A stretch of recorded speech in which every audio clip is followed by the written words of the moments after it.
All right, hello. 3, 2, 1 says the computer. Okay. So hi, I'm Joshua. I've spoken a couple of times here. Yes, I plan to never give this talk again. This is just for you, and then I figured maybe somebody else might want to see this eventually, and so I figured I'd record it. So what that means is that if you don't want your voice recorded, don't heckle. If you want to heckle, that's fine, but your voice is going to be recorded. And but the corollary, of course, is that if you want to take photos, well, I am. So anyway, this is kind of a lab report of a talk. Actually, all of my talks are lab reports, and the core concept is, this is just like this nugget that I have found at some point in recent memory. And once it came up a second time, I decided to actually go share it with the class. So anyway, yes, I'm going to start off, the first of this, I'm going to start off talking about Wireshark Dissectors. And the second part of this, I'm going to be grumpy about Wireshark Dissectors. So here, yeah, come on, how about that? No? Yeah? Space? No space just made it stop recording. Christ's sake. Yeah, there we go. All right. Hey, look at that. Okay.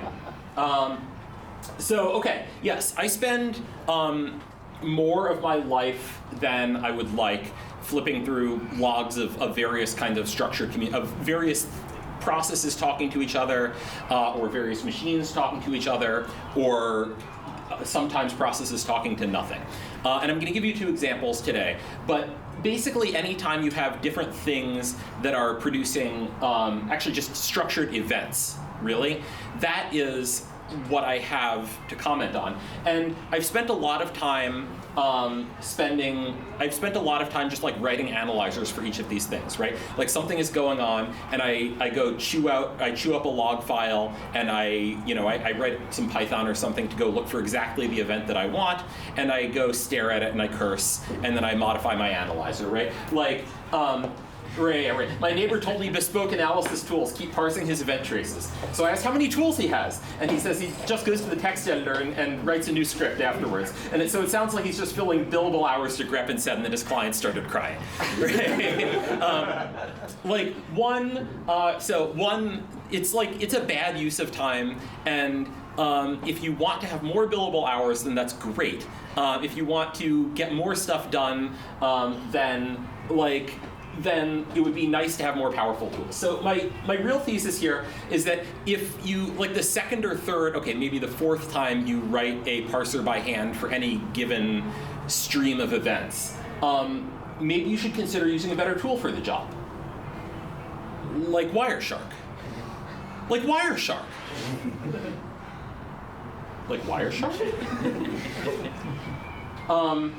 So, part 1. You should just write a Wireshark dissector, maybe. So here's a case example of something that I've been working on recently. I've anonymized this to protect the innocent, guilty, not really sure. If something in here I failed to actually anonymize what it is, this SNIAS thing, which is I think it's a funny anagram anyway of what this thing actually is. Anyway, it's a connected industrial device that I've been working on for the past good long while, and it has a handful of different operating modes, and the OS is it's running on a IMX8. And it's an IMX8 SOM, and then on the Cortex-A side, they're running Linux. On the Cortex-M side, they're running FreeRTOS. There's the main FPGA, which is a FNX Trion, which has a RISC-V core on it that's running FreeRTOS. And there's a bunch of these peripherals on this thing that connect to the main FPGA. And if you would anybody like to guess what's running on those peripheral FPGAs? It's FreeRTOS, that's right. And so there's a whole bunch of links going around the system, right? There's a whole bunch of stuff transmitting back and forth between all of these. Basically, what I've built accidentally is a distributed system. And so the good news about this anyway is that I've trained users and other developers that if you want to submit a bug report to me, please just hook up your Sally logic analyzer to all of the spy pins on this. And like if anything is wrong, then you must send me a Sally file. Otherwise, I cannot do anything about this. For those of you, by the way, for those of you who've worked at big companies, you will know that I am extremely fortunate that the people who submit bug reports to me are actually willing to provide logic analysis traces to me. I am very, very fortunate to work with these people. So here's like this problem statement of what I'm working on, right? The PS, whatever that thing is, this sensor value on the PS doesn't work in pre-run mode and in run mode. The open signal doesn't work, and here's I'm running the following thing from the master branch, blah blah blah blah blah. And if you look at, he tells me, just take a look at. Do I get a mouse pointer over there? No. Okay, I don't get a mouse pointer. But he tells me, look, just look at this. Here's the Sally logic waveform. If you seek 600 bytes into the logic analyzer waveform, then that is the byte that is behaving incorrectly. Sure. And then it is assigned onto me. And so this is kind of before I started this approach. This was what I did, right? I said, okay, I'm going to go decode this trace. I'm going to spend a bunch of time decoding this trace. And sure enough, yes, I see that the open flag is set to 0 at this point, and then later I see that the open flag is set to 1, right? And by the way, I just checked in this. Here's the tool that I wrote to do this. I checked in this decoder into our Git repo. And the steps, and so I make a JSON trace of all of my spy packets that is basically a hex dump of each packet. And then here's this tool that I wrote, this decode spy trace or transactions from JSON and look for sensor changes.py. That well-known script. Or actually, if you'd like to decode every trace fully, then you can just use decode spy transactions from JSON.py. This is a very common workflow, right?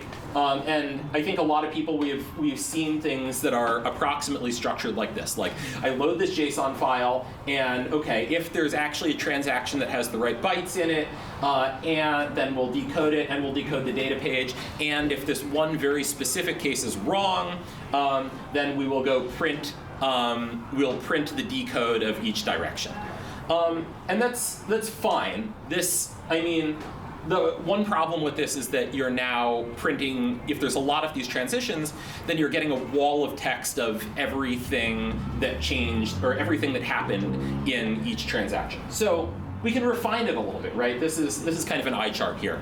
But like, okay, let's decode, pull out just a couple of fields and put them into a text string. And then we'll just have the decode of like, I want these 5 fields when this thing happens. Okay, now I have less of, I'm getting a stream of the following 5 fields have changed when this happened. But that's still an eye chart if there's a lot of transactions, okay. And so I'll go look for duplicates, right? I'm gonna go hand modify my script to go look and see what changes. And if I get the same textual results a bunch of times in a row, then I'll just say there were n duplicates of that, right? Okay, I'll add a timestamp that's kind of nice to have, and now I have this last variable in there. And so we're getting towards something that is usable as a single bespoke analyzer. And now here's, this is the beginning of the directory listing of how many of these analyzers I've written, right? This is a bad time, right? If every time, and the worst part of this, of course, is that when I, what did I leave something in there? No. If I make an improvement on one of them, then God knows which one I made the improvement on, and that I start templating from, right? Like it's just a bad situation. And so there's this question. This is all actually packet structured data, right? And isn't there this tool for packet structured data? But wait a second, I thought that Wireshark, here's what it says it can capture, right? It can capture There's a Wi-Fi. Apple's AWDL, I think, stands for Apple's Weird Dynamic Link. And looks like I have some VPN clients. Like, okay, this is clearly capturing the Wireshark network analyzer, right? I thought that's what Wireshark was. And so I'm going to let you in on a secret, which is that Wireshark internally operates on PCAP files, packet capture files. And it turns out that these things are really simple. They're actually specified, shockingly, and the specification is almost up to date. Don't ask me about PCAP NG. PCAP NG is a totally different beast. I don't understand why it's better. If you understand why it is better, please do not at me. I don't care. So yes, but PCAP files are very, very simple. All you have to do is you are writing out 24 bytes at the start of a file, and a bunch of them are magic numbers. Two of the D words there are reserved, and you don't have to do anything with them. This is a very, very simple format. And a PCAP file is a header followed by a sequence of packet records. And packet records are also dumb as nails. Packet records are, here's a timestamp in seconds. If you have more precision than that, fantastic. And here is how much of the packet that you managed to capture. If you know that there was more and you truncated it, then you can say how much you truncated. In our case, anything that you're writing, you're probably going to capture the whole thing. That's the point. And then, okay, so you have a 16-byte header, and then you spit out whatever your packet data is. And so this is really look, I'm a Sparky, right? I spend my day writing Verilog, and if I spend my day writing Python, it starts looking like this. It's not good. And so the other kind of weird thing that happens here, I should note, is because PCAP is so simple, obviously people have extended it. And so you noticed that there was a data type in the packet header that was a 32-bit word or something like that, or I don't know. It's a short. In any event, I am not going to successfully register a new data type for my SNIAS trace. Right? I'm not going to go call up the IETF and say, please give me a SNIAS trace. But it turns out that there's a data type for Wireshark upper PDU. PDU is a packet data unit, I think. And basically, this is how you can hint to Wireshark. Here is a textual format of what dissector I would like you to use. So the Wireshark works by having a whole tree of dissectors. So you're used to, so for instance, there may be the Ethernet dissector normally, and the Ethernet dissector says, okay, this is going to be an IP frame, and then takes the IP frame inside there and calls up the IP dissector, which then says, okay, there's a TCP frame inside here, and now whatever protocol is on top of that. And so this is a shortcut for telling Wireshark, please use this very specific dissector, such as the one that you are about to write. And so in this case, I say, please use dissector name SNIAS trace, and this is the entirety of the code required to write a PCAP file out to disk. This is lovely. And if you do this, then here is a trace that has happened right here, right? Wireshark now is telling me, actually, I can go byte-wise for each of my packets at least, and it's actually giving me valid timestamps. And it doesn't know what to do with these yet. It says, all I know is that there's an exported PDU here of some kind, but I don't know what it is. And so now I'm going to convince you should write a Wireshark dissector. Right? Has it stopped doing something? It is. Christ's sake. Write to the memory card was not. Christ's sake. Well, yeah, recover data. Don't recover data. Yes, execute. Running on NTSC. How nice. I love NTSC. They're twice the same color. Yes, that's right. Thank you. So, okay, right. So here's the part where I convince you should write a Wireshark dissector, right? And this is an example of what you can achieve with this. this is what you're kind of used to out of Wireshark, is now I'm actually getting interesting decodes as to what's going on. And I have individual fields that I'm decoding. And actually, when I'm decoding a field, it can show me which bytes in the trace are associated with each field. And telling you how to write a dissector is out of scope for this talk. I'm here to convince you that you should and that you can, not how to do it. There's lots of stuff on the internet about how to do it, and also it's kind of terrible. Wireshark dissectors are written, you can write them in C or you can write them as C plugins, which you definitely don't want to do because nobody should be parsing data in C. That's why God gave us everything else. And the other option is Lua. And Lua was my first scripting language. I truly love Lua. I like it better than Python. I just wish they used zero-based array indexing. But actually, I think it is a better thought-through language than Python in a lot of ways. Wireshark is trash garbage Lua. It's not really idiomatic Lua. It's very much like C that has been bound into Lua in strange and bizarre and unpleasant ways. And the answer is that you should do it anyway, right? Like, even though it is unpleasant, you should do it anyway. You should do it once. Go cut and paste a handful of times, right? I have written a handful of templates that I copy bits from. I say the documentation is not well organized. It is well organized. There's just a lot of it. It's in many pages, and you can find everything in there. But you are going to have to go sifting through.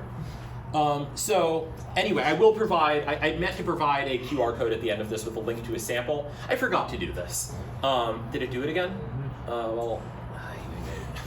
Yeah. Cannot recover data. That's a new one. I give up. Try recording with a cell phone or something? Do whatever. I'm recording. There will be video for the beginning of it, and for those of you on the internet, you now will miss the audio is coming through here. So whatever. You will miss my gesturing, and here we can try it once more. Unable to read memory card. No. That's just the way it's going to be. So anyway, the dissectors. Anyway, I'm going to provide. There will be a link to it on the. I'll post it on the Discord. If you search later, there's a dissector mcproto.lua in the X1 Plus repository, which is a project that I talked about here previously. Actually, a custom firmware for the Bamboo Lab 3D printers. So, but let me. Anyway, I want to emphasize why you should do this, which is, here's the flow that is not the thing that I did previously. In this case, in Scrum 1541, the man tells me the cutter did not complete at idle. And gave me more description than that, obviously, but that is what I'm doing. And so I can very quickly filter. I can actually write a query on my data here, and because I have defined fields, I get structure on my data for free, basically. And I'm not spending time thinking about, well, if this code page doesn't have a cutter ready, do I handle that correctly? If it doesn't match, it doesn't match, right? If a packet doesn't match, it doesn't match. Wireshark does not throw an exception. And so what I would like to know is I'd like to know when the high bit on cutter ready is set. And indeed, here we go. Like, we can see that, everything was fine for a while, and then at 4.73 seconds, the cutter ready, the high bit was set. That's the fault flag. And also, filtering is very quick. So previously, when I wrote this decoder in Python, I would go and parse all of the packets, right? And I would go, and each time I ran it and iterated on it, if I had a long trace, it would take quite some time to go and parse all of this. And now Wireshark has decoded this all into memory, and so that filtering operation takes a half a second, or really less. And so I'd like to figure out what was happening at the time. And to figure out what was happening at the time, I can just add some of these fields as columns. I can ask Wireshark, please tell me that the cutter, tell me what the cutter ready flag was, and also there's this flag cutter phase index, which tells me where this state, what was happening in this state machine. And so one, I can now see, so I'm looking for anything that has a code page at all. But you can see that I transitioned from run mode to idle mode, just as the man told me, and that I've been progressing through the cutter phases, and indeed, just as I progress through, I actually keep going for a little while after I transitioned out of idle. So I'm starting to get a very clear picture of what's happening in my machine at this point. And I would like to know, we know that it has to do with transitioning to idle, and so I can now go hit up, down, up, down, up, down to go compare parameters, right? I have all of these cutter parameters. I think something is wrong with one of the parameters. And here we go in run mode. There's a whole bunch of bytes in that cut phase indexes, which somebody did not spell indices. And so you can see there's a bunch of bytes in there. And on the very next one in idle mode, that's all zeros, right? So the great news about this is that this isn't my bug at all. This is somebody else's bug. My code is absolutely perfect. And so just to kind of get an even more interesting view of this, I can add heterogeneous events to this. So in this case, I had, in my CLA trace, I had just SPI going back and forth between the Cortex-M and the main FPGA. But it turns out this thing, it has a stepper motor in there, and the main FPGA is commanding the stepper motor to go chunk, chunk, chunk, chunk, chunk, chunk, and eventually cut whatever it is that this thing is cutting. And so one of the things that I can look at here is I know what state the cutter state machine is supposed to be in, and I programmed I can just log each knife stepper event, right? I have that from my CLA, and so I just put that in there, and this is a very simple event. There's no bytes associated with it, right? It's just a knife stepper event.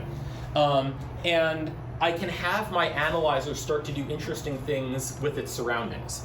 In this case, the analyzer is giving me a delta in time. It computes a delta in time between one step of the stepper motor and the step before that.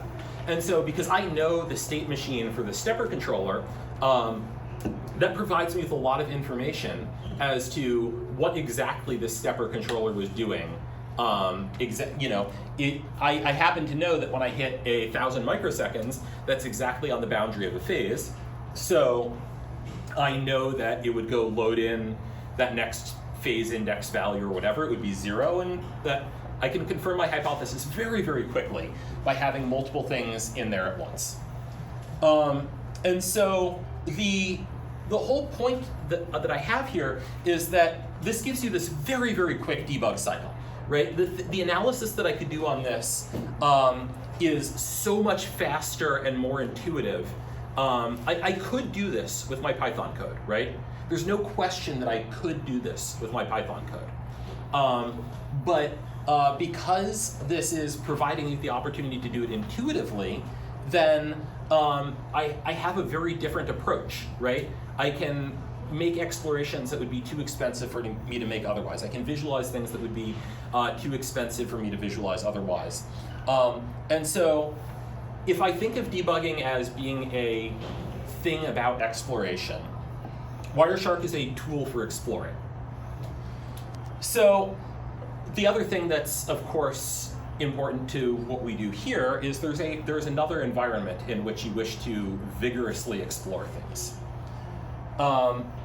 And PCAP formatted data is great for getting an understanding of unknown things, right? I just talked about something where I defined the whole format top to bottom. Now I want to go reverse engineer something that I don't know anything about, or I know something about. And so I've been sitting there. This is the case where I've been working on the Bamboo Lab. It's a 3D printer. It's another set of systems in there. Hey, Mike. And it's a set of systems that are talking. And and so I'm reverse engineering the code that's running on each end, and I'm trying to figure out what actually the bytes in this protocol mean. And I have this in Ghidra, and I'm trying to fill in fields in the structure editor, and I'm limiting myself basically to static analysis at this point. And you can go along with static analysis, right? You can pull serial numbers out by just looking at the contents. You don't have to run it. You can look at the contents of it, and the serial number is right there, right? So static analysis can go a long way, but at some point I start wanting to do dynamic analysis. And so here's this kind of interesting example of I know that there's this command on the bus called AMS tray info write. And I want to know like what bytes are actually going on in here and how it correlates to this or that or the other thing. And also I want to know what else is happening at the time.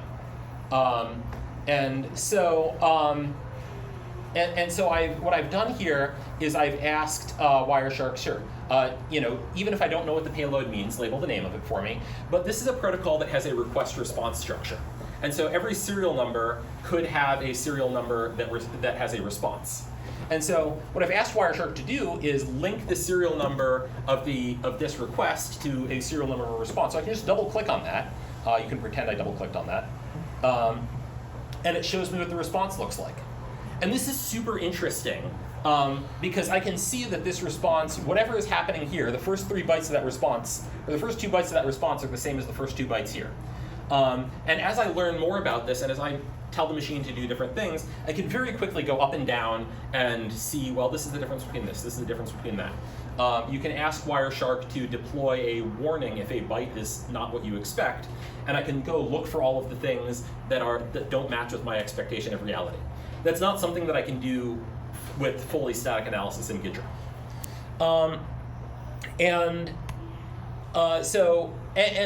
I mentioned this concept of doing heterogeneous events, and so I've been injecting code into the Bamboo Lab binaries. I've been injecting code to go rewrite specific requests in different ways, and I want to know when my rewrite is triggering. And so I log things to syslog all the time. But if I log things to syslog, I could also stick it in my PCAP file, right? Here are all of the traces, here are all of the events in which the MC protocol is chatting back and forth. And then here is a log event that I generated there, and I can see exactly what my code was thinking at the time that it rewrote this.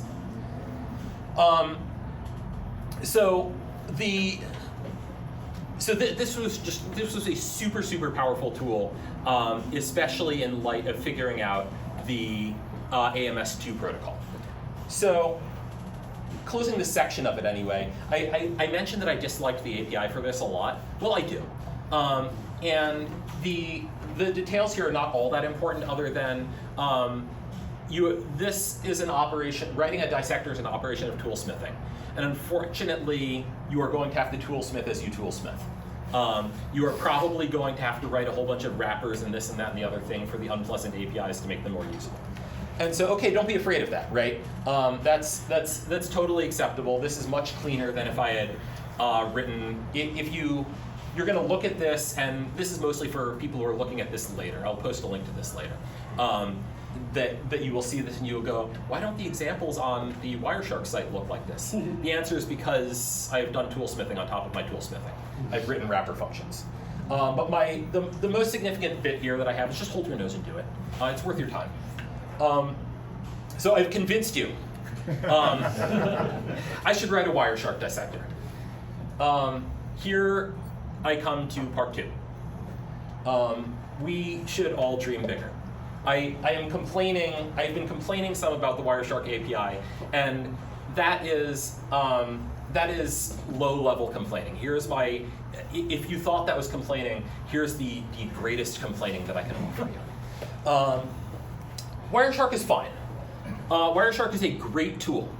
And there are a bunch of ways of debugging using time series data, right? But Wireshark and PCAP tools are only one of them. And I want to give you this rundown of a couple of other time series debugging things that I have done in the past.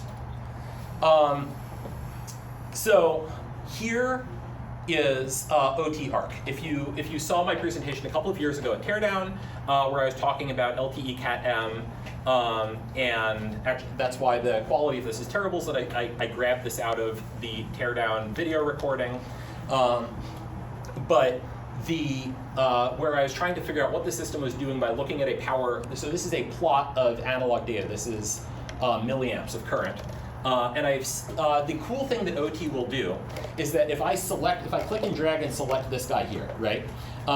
Then I'm actually synchronizing this with the UART output of my program. So right here I can tell that exactly when that thing happened is when the UART spat out some specific message. And so I could tell that those things are correlated. I think that's pretty cool. That's a neat trick. A classic thing that exists, this broad thing, a class of things that exist. I just ripped this from the Surfer website. I was going to go look for an example of my own, but this is plenty good. Is digital logic waveforms are common and useful, and I think are well known to people who design digital logic all the time. If you design software, this is probably not super familiar to you. This is an unusual way of representing the state of your program. But for digital logic, this happens all the time. We know everything that is happening on the system at all times. And Surfer is a great tool. This is Cadence SimVision back in 2009. I think that the people who use GTK Wave and Surfer, please don't ever try do try the commercial tools if you have time to develop them. Don't try the commercial tools because you'll be spoiled for life. In this case, I have I've taken the artifact of my simulation, and I've computed, I wanted to know what the limiter is on something or other that was happening in the system, and so I asked it to compute something after the simulation as on signals that it saw in the simulation, and then decode that computation and give me a nice color-coded output of what the simulation was doing at the time. The fact that GTK Wave and Surfer can't do that is very sad to me. But it's free, and so I appreciate the effort of those of you who have written it. Here's an interesting case. This is kind of like packet formatted analysis. I was going to go back and forth between ELYSIS or RF Creations for this, but this is Bluetooth LE. And the thing that's cool about this is kind of interleaving time linear stuff with non-linear stuff, right? There could be multiple transactions happening at the same time. There's a request this, response this, and you break things down into sub-requests, break things down back into macro requests, or whatever it is. That's hard to do with Wireshark. That's really hard to do with Wireshark because it can tell you one packet at a time, and each packet has exactly one format.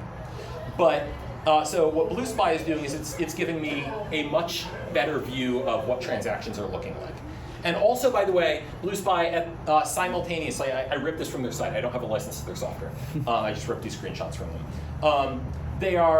They can, just like OT could go synchronize my UART with my analog traces, they can go synchronize what else is happening on the spectrum and how much bandwidth is happening with their traces. Andrew Zonenberg has gotten a little further on this. Andrew Zonenberg has been working on ng-scope client. And so Andrew Zonenberg is a force of nature.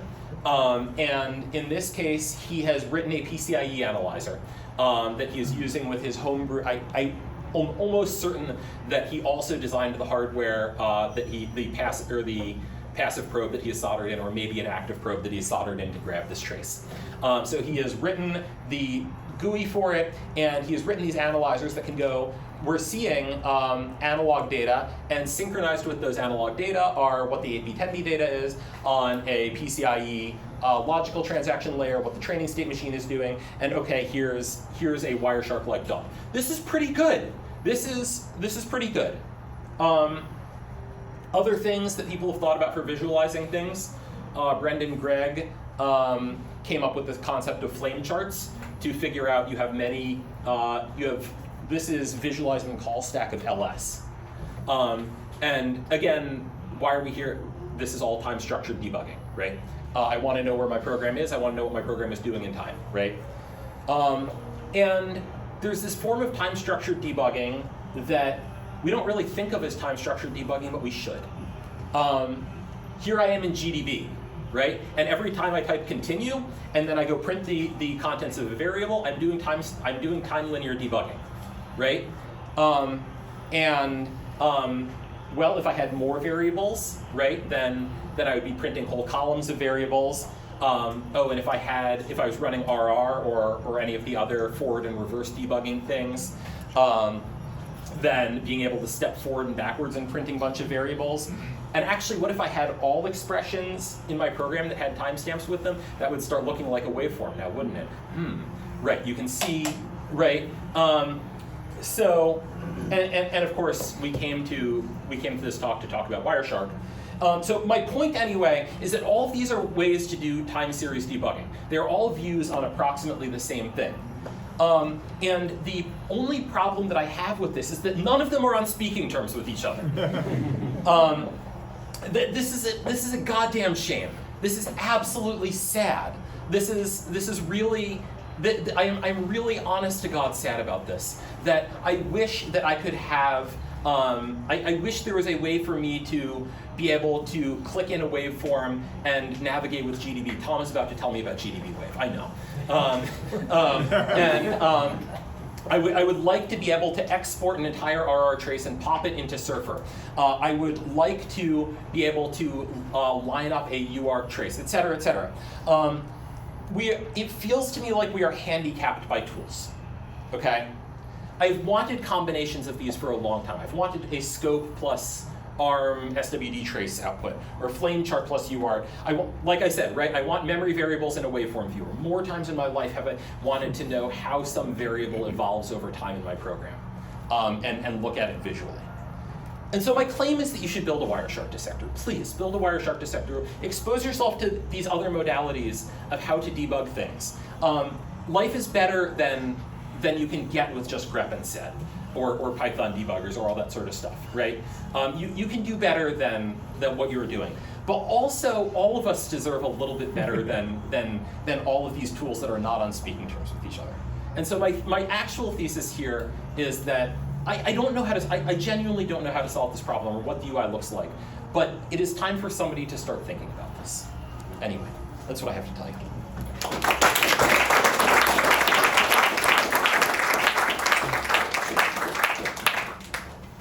There was going to be a QR code. I didn't put it in there. I will post it on the Fediverse, et cetera, et cetera. I will happily take questions. Yes? So I mostly do software, but like I have also been very sad about this. There's not a solution, but there's like thoughts of my own. Is that I think like largely the annoyance for me is even writing like a Wireshark dissector, or like dealing with all of these. Like they all do like almost what you want, and then like you have to like spend a bunch of effort to like get it into the format that they want, and then like now I have to like export what I want and like put it into a different thing. One thing right now is like I just have AI write like throwaway tools for me. I'm like, I want this plus this, and like it just does it. And I'm like, regardless of your views of like, oh, AI's going to do it wrong, or like it's like stealing or whatever, right?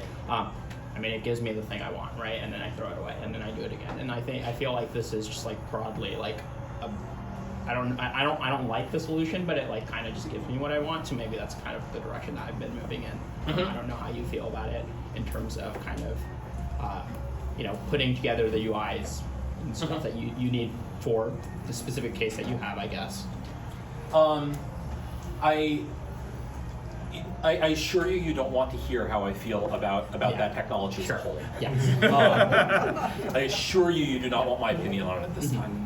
What I will say is that it's great to use tools, but that we are still limited by the tools that we know how to use, right? Yes. And so if you say, if I am writing one Python script at a time, whether I am sitting at my terminal and typing in a Python script, or whether I'm asking a machine to generate a Python script for me, what is happening is I am generating a thing that allows me to explore only by printing things to standard out. Yeah.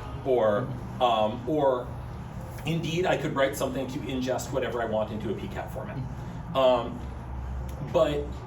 So for the first part of this talk, when I say you should write a Wireshark dissector, if you interpret this to mean you should have an LLM write a Wireshark dissector for you, I will not stop you. I would like you to have access to this tool. Whether I find it distasteful, that's fine. I mean, like, even more generally, I think, like, kind of the way you're viewing it is, like, have the LLM write code for you. I think the way you're talking about, like, I have time series data, like, for a variable. Like, I know tools that you probably, like, never looked at because they're stupid. Like, there's this tool called Swift Playgrounds, and it's only used by, like, app developers. Actually, even app developers don't use this. And it has this. But no one uses it, like, ever, because it's, like, a stupid tool that no one ever thought of, right? But then I'm like, no, take this, yank it out, and then put it into, have it next to my Wireshark or something like that, right? And, like, obviously no one's written it because no one cares about it, but, like, using it for stuff like that where it's not like, oh, I had the LLM generate, like, this specific Python script that, like, I use once or something, but it's like, this is the thing I want kind of thing, and I'm just too lazy to, like, write, like, an actual tool to do it. I wholeheartedly support people exploring new modalities of debugging. Okay. Mike. I have a philosophical question. Is there anything more human than tool making? The only thing more, that's... Well, being frustrated about your tools. Well, that's, Corvids aside, yes, indeed. The only, I agree that the only thing more human than tool making is being annoyed about your tools. Yes? Question, how in the world do you get the traces from different devices that may not have synchronized clocks to line up with each other? Yes, how do you get things to line up with each other? How do you generate a consistent timestamp? That problem is a question for the last slide that I don't have an answer to. But if you want to unify PCAP files, so one thing that you can, if everything is over a short period of time, then you can have some house master sync event, and then you can move things back and forth and fix things up. So the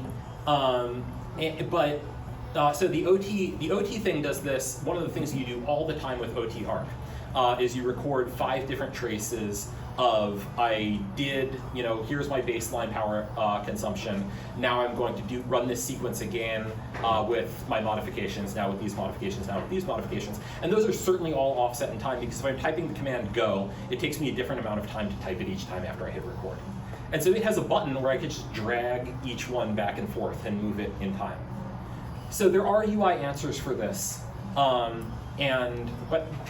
your question is good, and I don't have all of the answers. Does Wireshark have a way to maintain state or to keep track of state?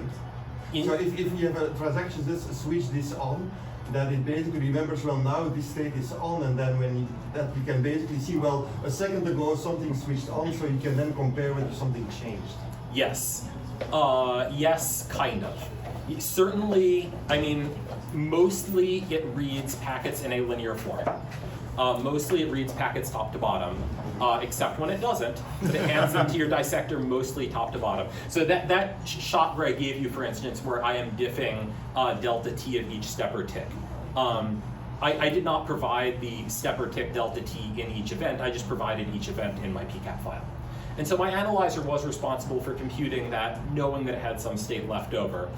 But also I had to be very selective in providing you that screenshot, because if you scroll up and down and it refeeds things up to an analyzer in the wrong order, and you don't sort them by ID inside your analyzer or whatever, if you do that wrong, then there were a bunch, which I do. There are a bunch of cases in there where it says like delta t like minus 85 milliseconds or something. It's like, come on, that's not what right, that's obviously wrong. So yes, you can have state in there, and there are provisions to have state in there, and the API for it is not good. But you could do it. Yes? Not to miss the point of the whole Wireshark thing, but did you start out trying any of that with like Sale's plugin, protocol analyzer API, or did you just not go that route? I thought about this. This was kind of a path-dependent problem. I definitely didn't want to write the importer for my code page format in there, and I didn't want to stack it on top of their SPI decoder. And also, there was a slide in there was like ... how to convert into a JSON trace. And actually the path to convert to a JSON trace starts off with, you take a SALE file and run it through my script that ingests a SALE file and dumps out a VCD. which is a value change dump. It's a format for a waveform viewer. And so I used to pop those open in GTK Wave and then look at them that way. And then I wrote a tool to go parse the SPI transactions out of a VCD into this JSON printer trace file, right? And then I started writing more tools on top. So yes, it was a path-dependent problem. On the other end, also I have mechanisms now that I can ingest from VCD to ingest a simulation. Like I have the whole thing running in a gateware simulator, right? I can ingest this all from simulation into Wireshark. Seems like it might have become a burden to stick in like Sale's world with what you've ultimately developed, right? And I didn't want to be locked into Sale's world either. I didn't want to be caught there. Yes. About how big would you log? Do you think this approach would scale to like a gig or a terabyte logs? Would this scale to a terabyte of logs? No, I don't think so. Okay. How big were the ones you're working with? I was running with, so when I was looking at 3D printer traces, I was seeing I was collecting like 100 meg of PCAP at a time. And it got pretty slow. Whether I could have done better than that, I don't know. I've done multi-gig custom decoders, and as long as it's simple, Wireshark handles it okay. Sure. I'm seeing indications that the time is up. We're getting close. If there's some last question or something like Did that. customers use your dissector? Or only for your My business partner has used my dissector, I think. The customers all wrote their own dissectors by hand, also. Where can I get customers like that? Yeah, right. I know. You missed the part where I said that I was so glad that they were able to even send me logic analyzer traces. That the default is that they send me a SALE file. Oh, wow. It warms my heart. Okay, last one. Well, with that, let's thank our speaker. I think it's your last reverse engineering meetup, at least for a while. That's right. I'm moving across the country. I'll be back every now and again. We will miss you. Thank you. I will miss all of you. One last thing too, I'll say if people are wildly enthusiastic about time synchronization for whatever reason, there is someone local that is wildly enthusiastic about time synchronization. We could have a talk on that. Yeah, Ahmad does PTP. Anyways. Okay. So, I believe there are people around here who are wildly enthusiastic about time synchronization. Tight. I think GitHub issues. How many naноseconds? I don't know off the top of my head, but I can forward you some things. With that, I think we're done for today. Thank everyone for coming. Please clean up your stuff. We have to get out of this room.